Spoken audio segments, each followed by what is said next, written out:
दरवेळेस मला एक प्रश्न विचारला जातो सगळ्या पोरांकडून की सर आपला कोर्स 6 महिनेच का?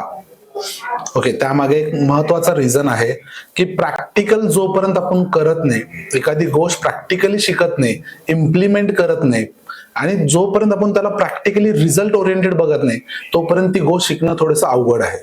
सो डिजिटल मार्केटिंग एक पूर्णपणे प्रॅक्टिकल प्रोग्राम आहे. जर तुम्ही जे शिकलात प्रॅक्टिकल नाही करू शकत, तर तुम्ही चांगले डिजिटल मार्केटर बनू शकत नाही. मी नेहमी सांगतो, डिजिटल मार्केटिंगचा पूर्ण कोर्स YouTube वरती फ्री मध्ये अवेलेबल आहे. सो कोर्स शिकण्यासाठी आपल्याला कधी जॉईन नाही करायचं आहे. आम्ही काय करतो बेसिकली, ते 6 महिने तुमच्याकडून प्रॅक्टिकली ते डिजिटल मार्केटिंगचे कन्सेप्ट तुम्हाला originally Facebook ad, Google ads, SEO, website creation, blog writing, backlinking कसं करतात हे दाखवतो आणि तुमच्याकडून 6 महिने करून घेतो. त्यामुळेच आपला हा कोर्स 6 महिन्याचा आहे आणि त्याचमुळे आपल्या कोर्स केल्यानंतर 100% जॉब लागतो. धन्यवाद.